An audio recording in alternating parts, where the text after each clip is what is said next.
Oh hey, this video might be a little different, but kind of the same for those of you that know my projects. But well, you see, that's a full body ultrasound. Literally built from 40 very expensive ultrasound probes that have been hacked apart and slapped on a glorified hot tub with an elevator in it. I make it sound crude, but this thing's actually insane, and I want to tell you about it. So come along on this little field trip. Alright, let me explain how I got here. Remember a couple videos back when I asked for an internship? Well, see, long story short, I ended up at Midjourney and kind of never left. Wait, before you hate me, I'm just a hardware engineer. And the hardware I'm working on isn't gonna steal your RAM. I swear.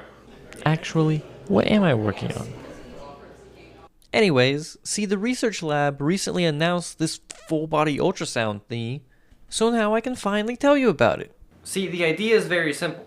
Just imagine getting an ultrasound. You know, like the kind you'd see a baby with. But what if, instead of just seeing from one side, you get 40 ultrasounds at once from every side? Then you just slide up and down, assemble all the 2D images, and now you've got a full 3D reconstruction of your insides. If we could just get that to work, then it would be so much faster, cheaper, and more accessible than any other medical imaging technique, just because of its pure mechanical simplicity. Wow, would you look at that? Someone already wrote a whole research paper about this. Genius. Let's build it. Now, how ultrasound works is pretty awesome. What these little probes do is literally play an extremely high-pitched sound, let all the waves bounce around your insides, and then they listen back to all the echoes. Okay, hold on. We can do this even better. Instead of all of them running at the same time, you just have each one shoot a couple of waves, and then set all the other ones to listen to see when and where all the waves pop out. Now you just go to your favorite medical supplier, buy a couple ultrasound probes. Spend a year building a box with a water tank. Make a couple revisions of a waterproof elevator. Now just build a crane to put your elevator in the water tank. Make a probe ring out of your 40 ultrasounds. You want one? I'll have two. Okay. Take the probe ring, put it on the tank. Buy a bunch of computers to connect the probes to. Whoa, wait, we're doing our first scan. And then you get, that's not great. Okay, so now you just do a little math, build a better probe ring, buy more computers to connect more probes to. Now you just make some compression algorithms because this thing is spitting out terabytes of data per second. Which, get this, is also math. And then also a little more physics. What's that water sound? Oh, it's just the scanner leaking everywhere. Wait, what? Then some physics, and then a little more math, some applied math, and whoa, wait a second. Those are organs and bones. Do all that, and congratulations! You've built your first working research prototype. Right. Let me address the wet elephant in the room. Typically, for an ultrasound, you need to get gooped up, and the probe needs direct skin contact to see anything. Well, it turns out, if you suck all the bubbles out, water can do the same thing and transfer all the little waves through you. And trust me, getting dipped in some nice warm water for a few minutes is much better than... But hold on. If we need water because ultrasound doesn't work through air, then what about the air that's inside of you? Turns out you've got some big ol' air pockets in you, and these things called bones. But see, this is where the magic of having 40 of them comes into play. I guess when you say like the air, Yep. so like is that, what makes it better against air and like bones? So really, it's a better view angle. So compared to conventional ultrasound, our like 360-degree aperture and plane allow for the whole view angle across the body, both in terms of transmit and receive. So dense integrated circuit from the ultrasound chip allow for like beam steering in both azimuthal and elevational direction too. That allows us to like automate finding the view window too. Complicated story short, this thing can see from every angle, even between your air blobs. I really like this shot because you can literally see the shadow of all the little organs and things. What you're looking at is an actual reconstruction from this machine of our friend Buster here, who's a very expensive, accurate rendition of what's inside you, down to all the densities. And he doesn't complain about being wet and experimented on for hours at a time. Now, this may come as a shock, but this wasn't a solo project. And when I say we, I mean a whole team of researchers and engineers that are way smarter than me and have way more experience, along with a bunch of experts along the way from Butterfly and all over the place. Yeah, I had nothing to do with it, which is probably a good thing. Hi, my name is Jinhua. You were actually one of the original authors on the Caltech paper, right? Yes, I'm one of the co-first authors on the original whole body ultrasound tomography paper. We work at Caltech before. The other co-first author, David Garrett, also interned here for a while.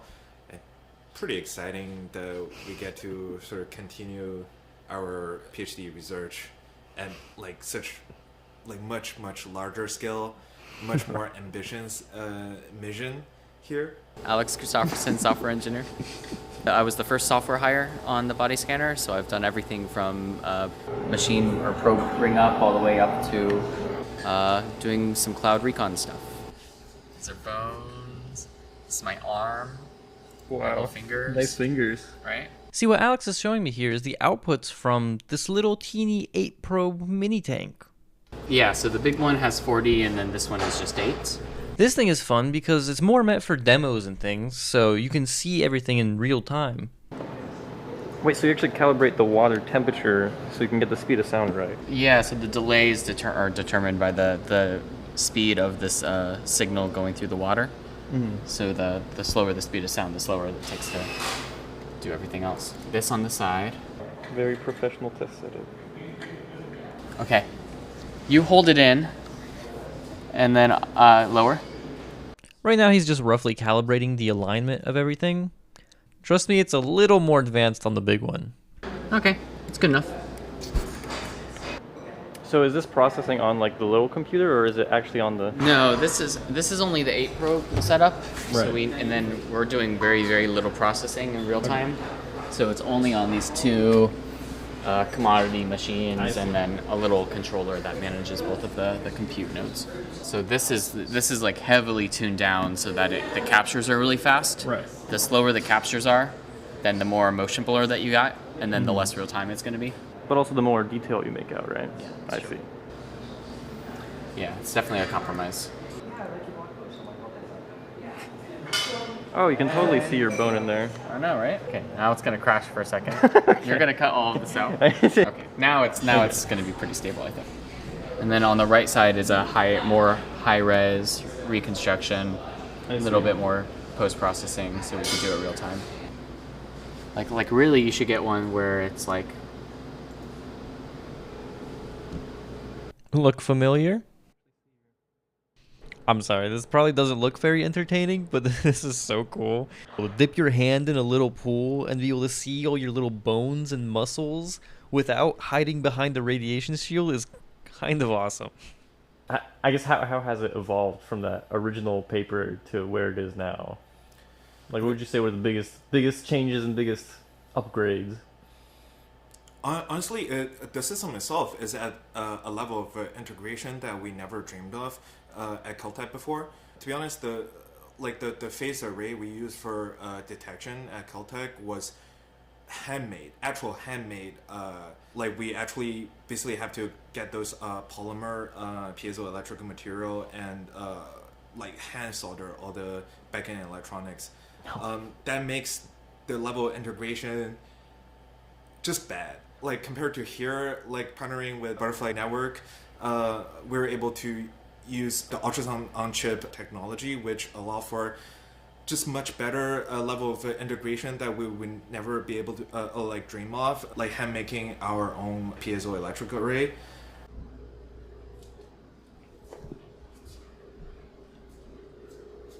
What's your name? David, What's your role here? founder. What? So, I have an important question for you. Why? Why are you building hardware? Why? Why? Hardware? Yeah. Building hardware my whole life. I love building stuff in the physical world. It's like, I'm more of a hardware guy than a software guy in a lot of ways. Since Leap Motion, since my laser NASA work, but since my science fair projects and as a kid. But I don't know. I mean, I have a lot of projects in my head. I think about it for a lot of years. I don't know if y'all have little things you've been thinking about for a lot of years, and then at some point you have the opportunity to do it, and you're like, I gotta do it. And so scanning. Yeah, it's one of those things. I gotta do it. I gotta do it. I've been trying to get other people to do it, but they won't do it. So, it seems like an important thing. I think more of us, sometimes you can just do things. Now, can these images still get much better? Yeah, probably. And will this replace the MRI? No. And that's not really the goal. See, this is a fundamentally different image type. It can see some things better and others worse. It's still incredibly useful. Like, the list of diagnostic and therapeutic potential is rather long. The difference is that instead of an insane spinning magnet with liquid helium in it and a team of specialists to run, this is almost fully solid state and doesn't need any special infrastructure or use radiation. Like, no single part here is crazy. That's a pool pump. This is a regular water tank. Those are off-the-shelf butterfly probes. These are regular stepper motors, albeit slightly larger than the ones I'm used to playing with. And all of this is triggered by some Raspberry Pis and then plugged into a bunch of pre-built computers. See, this isn't really about getting a better scan, per se. It's about making it easy and cheap. Imagine a doctor looking at an anomaly and guessing based off a single picture, versus being able to scrub through a timeline of how that area's changed. That's unheard of. Reaction. Hello. A couple more. Dude, yeah, like even the inner boundaries. It's all resolved. Nice. Yeah. Do we just walk along? Do you want more? You want to do a silly face or something? One silly one? Alright. How do you like it? Honestly, it felt almost like meditative, Yeah. because it was kind of warm and you have to pause. And the beeps are soothing. Whoever picked the beeps did a good job. Yeah. And currently our healthcare just doesn't have the bandwidth to collect enough examples of people who aren't in need of a desperate diagnosis. Thus, we can't train any algorithms to widely help the public because there just isn't enough examples. If this thing catches on, you could imagine a longitudinal study on basically everyone. Right now, no one can really say what that might discover because we just have never had that many observations. Yeah, and so when you were doing that original research, did you think it would go this far, this quickly? Definitely not. Definitely not this quickly. We understand there's potential in the technology, but we wouldn't dream of we can turn over the medical imaging field that fast and get so much response, positive or negative, out of the medical community too. Okay. This is better than my work desk. I just want to sit in here all the time with a laptop. That'd be so weird. And I'm trying to show everybody else that you can. We have no investors, so no one can tell me not to do it. So I just kind of get to say what speaks to me. And it's a giant, awesome machine. And I can make a lot of them. Now you may have noticed, this is nowhere near done. There's still clamps holding this together, random sensors glued on the sides, and mind you, this is all a lot better than it was just 3 months ago. I like to point out how this is kind of similar to my products, of me failing over and over again until something finally works. That's just how new things get built, even if you put millions of dollars into it. You find problems, you learn, and you solve them. But that's the point. This is the first fully working research prototype. This is where the lessons get learned and the problems get solved before this is open to the public. I guess any last things you'd like to either clarify or touch on, just generally? I don't think there's anything to really clarify. We are a community-driven lab, so we're going to be doing blog posts. I'm working on one right now, and I think every week or so we'll do them. People can join the Discord. They can figure out what's going on. I think we want feedback from the community as well. So, yeah, I'm not really concerned about clarification or anything like that. I think just go in and ask questions, and we'll kind of respond. I think, you know, there's body composition and what the product should look like. I'd like to see what our user app should look like, what people care about, its trends, or people wanting to share on social media. You know, what are they doing with the scanner? There are a lot of unknowns, and I think we'll rely on the community, we'll rely on feedback, and we'll just develop this out in the open, because the future of sort of like development like this is going to get weirder and weirder as everything kind of changes in the coming years. Where do you see the near future of scanner?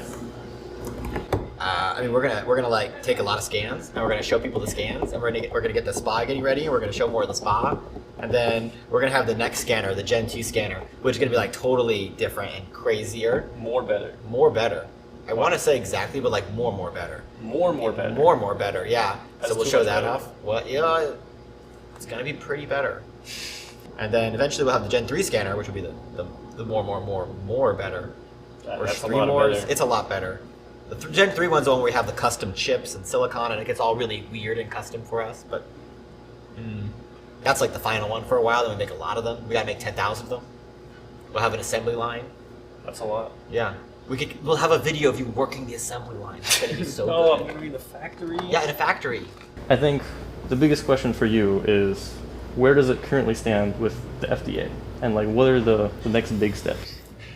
All right, so with the FDA, we submitted what's called the 513G form, kind of looking for the product to be general wellness in a spa, doing body composition only. Right. And they came back and said that made sense, and they gave us a classification and so forth. So as a Class 2 medical device, we are still that. We still need to follow all of the medical device processes. We need to do our development. We need to do verification, validation, and do everything like we're submitting a 510K or something like that.